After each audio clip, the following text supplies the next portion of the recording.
Shalom, saudara-saudara terkasih. Apa kabarnya? Pasti antusias. Memang di saat-saat demikian, seperti sekarang ini, kondisi masyarakat berubah, cara kita hidup berubah, bahkan cara kita ibadah juga berubah karena virus corona. Tetapi virus corona ini tidak membuat kita menjadi takut, jangan membuat kita menjadi takut, tapi justru kita harus berhikmat. Sehingga salah satu cara berhikmat adalah kita beribadah dengan cara online demikian. Dan tentunya tidak mengurangi rasa hormat ataupun kuasa dari sebuah ibadah.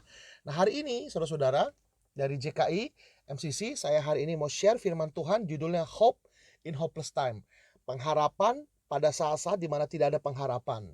Pengharapan itu penting sekali saudara-saudara. Kenapa demikian? Karena pengharapanlah yang membuat kita bekerja, pengharapanlah yang membuat kita masih buka toko, pengharapanlah yang masih membuat kita ke gereja, berdoa, pengharapanlah yang masih membuat kita menjadi suami, menjadi istri, menjadi anak-anak, menjadi warga negara, bahkan menjadi hidup.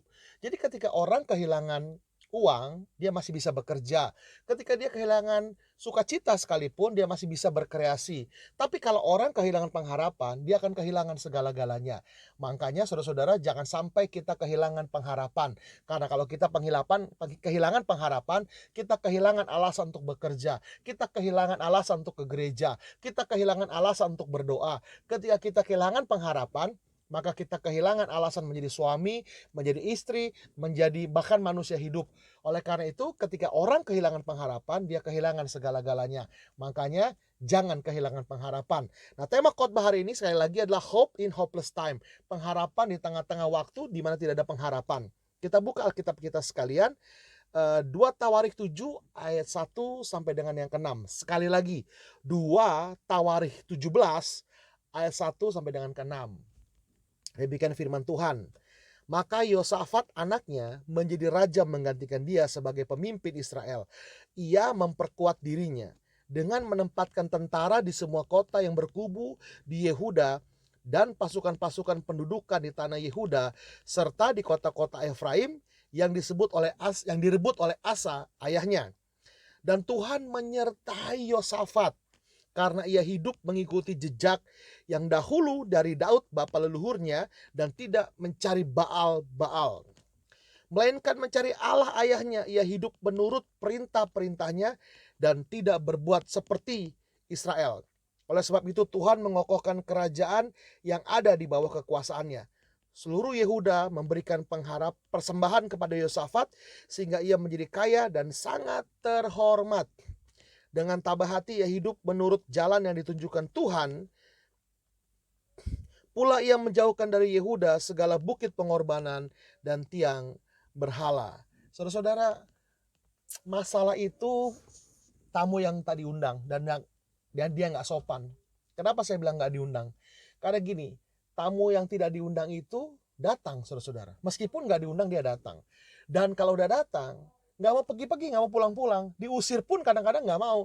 Sampai akhirnya kita harus tegas berkata, usir dia. Nah, saudara-saudara, Yosafat salah itu kadang-kadang ada karena kesalahan orang lain, juga ada kesalahan sendiri. Yaitu masalah. Yang pertama, masalah itu adalah karena kesalahan sendiri dan yang dibuat orang lain. Nah, yang pertama, Yosafat melakukan sebuah kesalahan.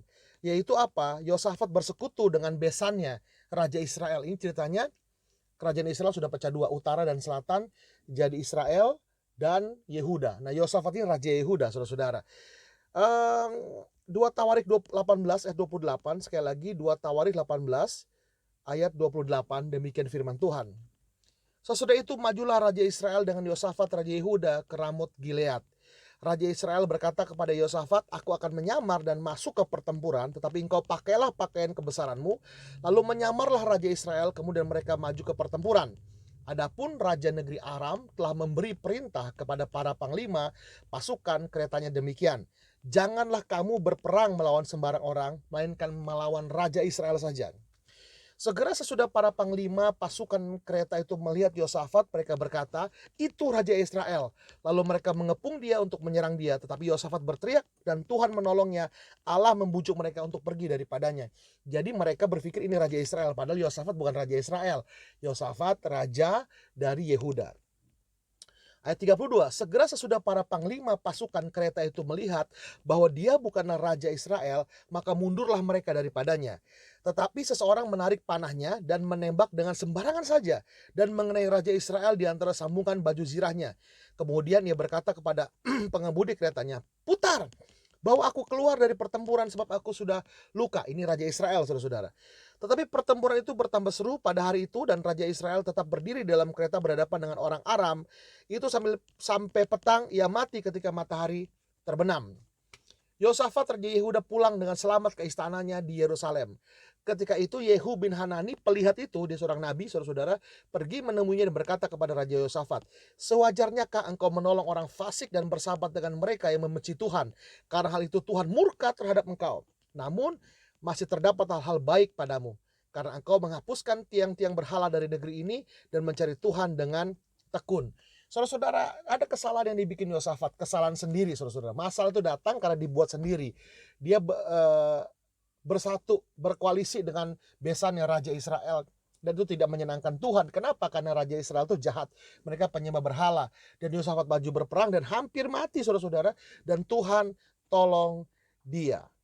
Yang membuat Yosafat tertolong adalah, saudara-saudara, di dalam 2 Tawarikh 19 tadi, ayat 3 dikatakan masih ada hal-hal yang baik. Masih ada hal-hal yang baik dalam diri Yosafat. Senakal-nakalnya Yosafat ada hal-hal yang baik. Saudara-saudara, itu menjadi alasan Tuhan untuk menolong Yosafat. Pertanyaannya gini, kita ada masalah, kita buat sendiri ini masalah, saudara-saudara, masih ada nggak hal-hal baik dalam diri kita di mana Tuhan bisa tolong kita? Masih ada nggak hal-hal yang baiklah dalam diri kita? Jangan-jangan dalam diri kita semua hal-halnya buruk-buruk semua. Hal-halnya jelek-jelek semua. Oleh karena itu, saudara-saudara, yuk kita berbuat baik. Memang ada kegagalan, memang mungkin ada kesusahan, Anda mungkin sedang bergumul saat ini. Tetapi saudara-saudara terus berusaha meski gagal, jauh lebih baik daripada menyerah dan terhanyut. Sekali lagi saudara-saudara, terus berusaha meski gagal, jauh lebih baik daripada menyerah dan terhanyut. Ayo kita coba lagi. Coba jadi suami yang baik, minta ampun sama istri karena berbuat salah. Ya saudara-saudara ya, kenapa ada masalah dalam rumah tangga? Karena mungkin kamu jadi suami nggak benar. Ya kan? Kenapa ada masalah dalam rumah tangga? Mungkin karena istrinya terlalu bawel. Atau Anda sebagai mertua terlalu ikut campur urusan rumah tangga anak. Bertobat yuk. Mungkin agak susah saudara-saudara, tetapi terus mencoba, lebih baik daripada berhenti dan akhirnya terhanyut lalu berkata ya udah saya mah begini, orangnya nggak bisa berubah. Siapa bilang? Kalau kamu bilang kamu nggak bisa berubah, kamu benar, kamu tidak akan pernah bisa berubah. Tetapi Tuhan menghargai setiap usaha orang yang mau berubah, saudara-saudara. Ya, nah, menurut Steve Jobs, saudara-saudara, dia berkatakan gini, saya yakin setengah yang membedakan antara entrepreneur yang berhasil, pengusaha yang berhasil, dan pengusaha yang gagal adalah ketaatan sejati atau ketekunan sejati, saudara-saudara. Jadi yuk kita tekun untuk berubah. Amin. Supaya masalah yang dibuat sendiri itu bisa selesai gitu. Kalau kita banyak utang kartu kredit, bayar kartu kredit lalu bertobat. Jangan boros, saudara-saudara. Hidup sesuai dengan dengan penghasilan kita gitu. Jangan kepengen lebih daripada penghasilan kita, belum waktunya. Amin. Jangan pernah menyerah. Nah, kadang-kadang juga ada masalah yang ditimbulkan yang kedua. Tadi kan masalah ada dua, karena diri sendiri dan karena orang lain. Nah, sekarang yang kedua tuh masalah karena diri sendiri, karena orang lain, saudara-saudara.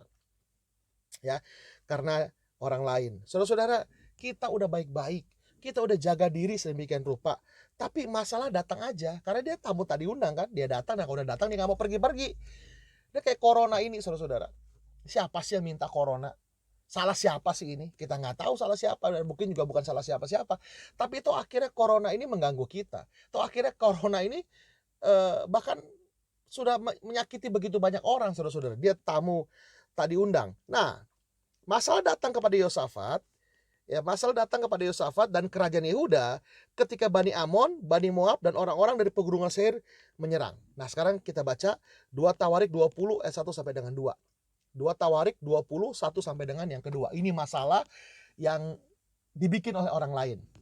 Setelah itu Bani Moab dan Bani Amon datang berperang melawan Yosafat bersama-sama sepasukan orang Meunim. Datanglah orang memberitahukan Yosafat, suatu laskar yang besar datang dari seberang laut Asin dan Edom, menyerang tuanku sekarang mereka di Hazezot Tamar, yakni En-Gedi. Saudara-saudara, yakni En-Gedi. Nah, koalisi 3 negara, Bani Amon, Bani Amon, Bani Masalah, dan orang-orang dari pegunungan, saudara-saudara. Jadi ada Bani Amon, Bani Amon, Bani Moab, dan orang-orang dari pegunungan Seir. Koalisi 3 negara menyerang Yehuda. Saudara-saudara, siapa yang nggak takut? Siapa yang nggak ngeri, saudara-saudara? Kalau kita diserbu oleh 3 negara, koalisi 3 negara. Yosafat cuma ada suku Yehuda dan suku Benyamin, saudara-saudara.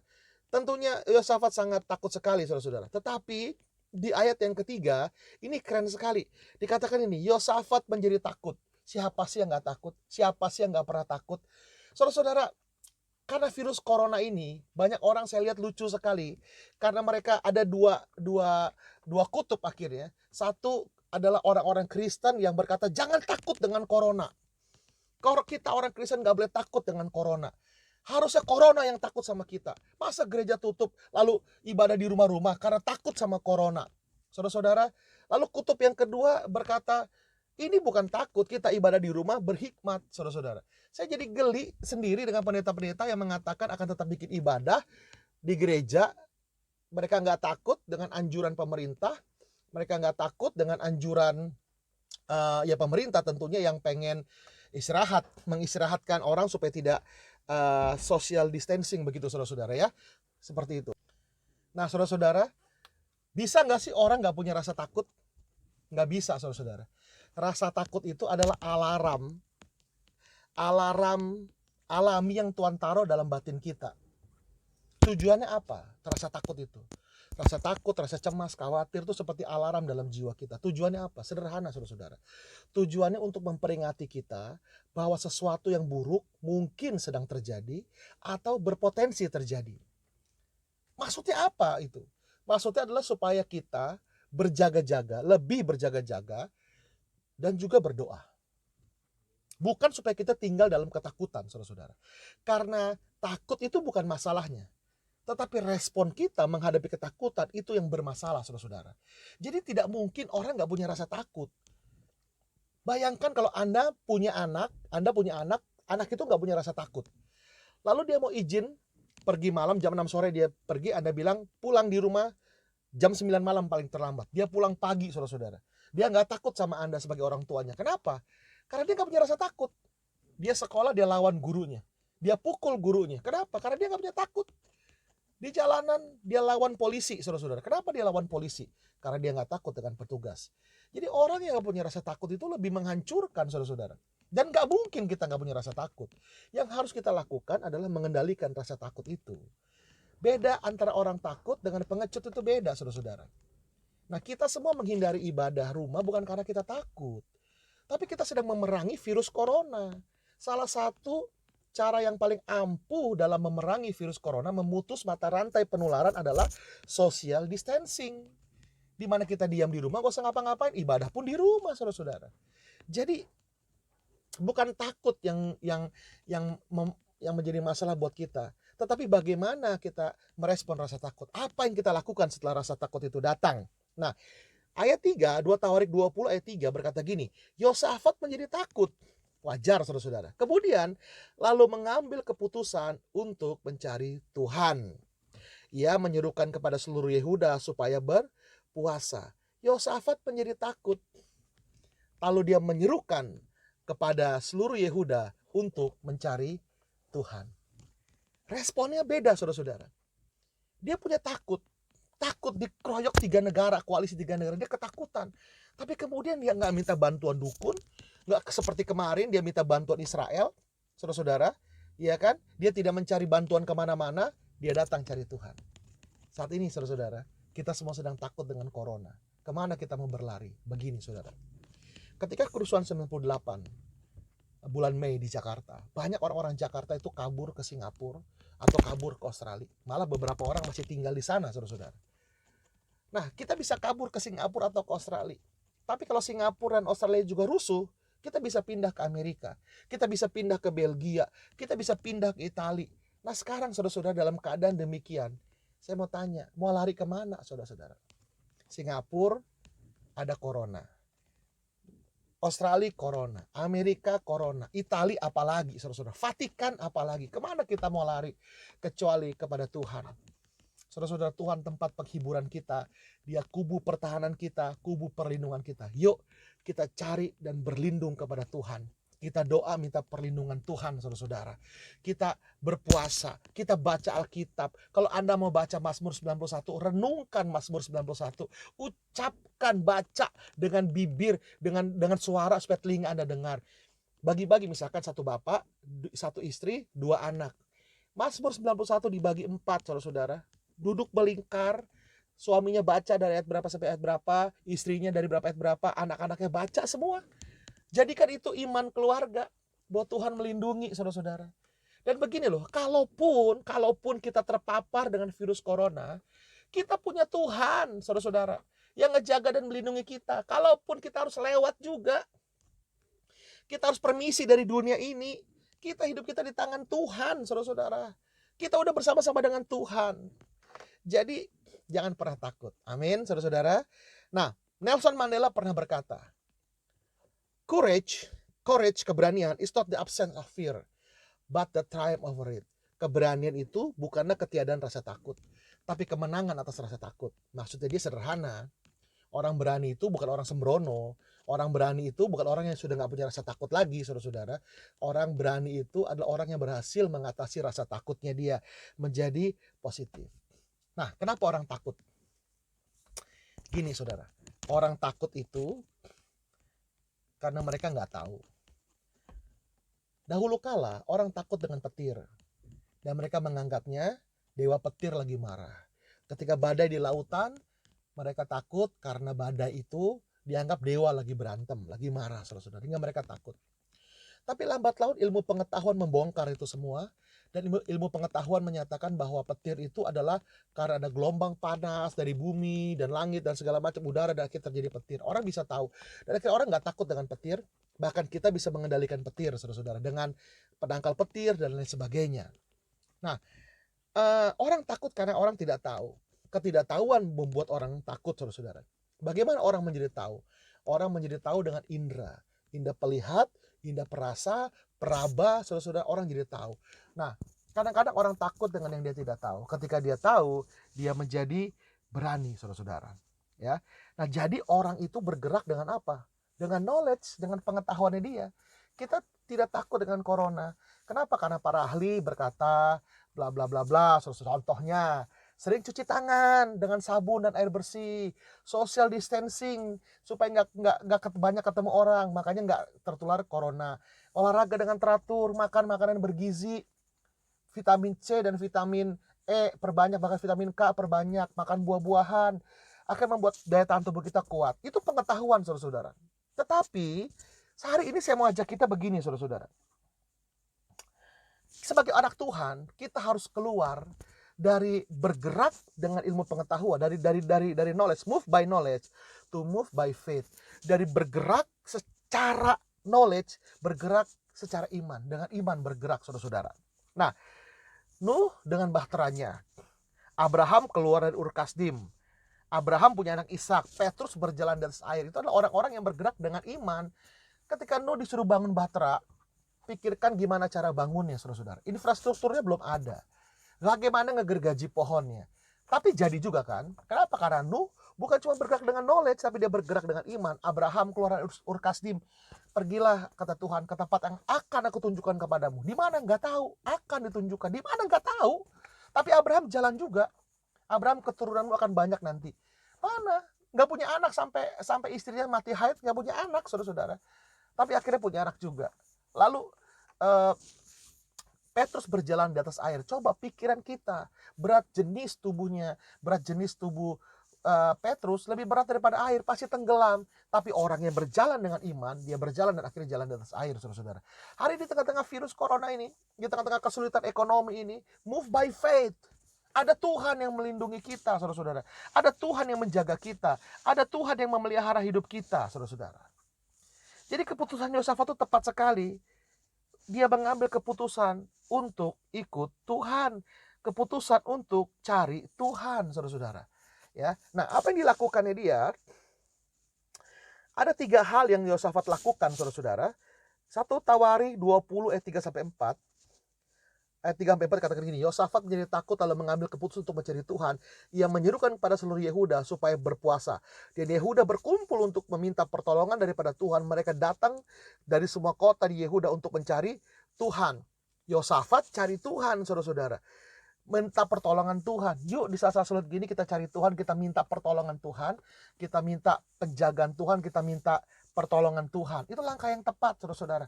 Karena nggak ada yang bisa tolong lagi, dokter aja nyerah, belum ada obatnya. Hanya Tuhan yang bisa tolong kita. Amin, saudara-saudara sekalian. Yang kedua, apa yang Yosafat lakukan, saudara-saudara?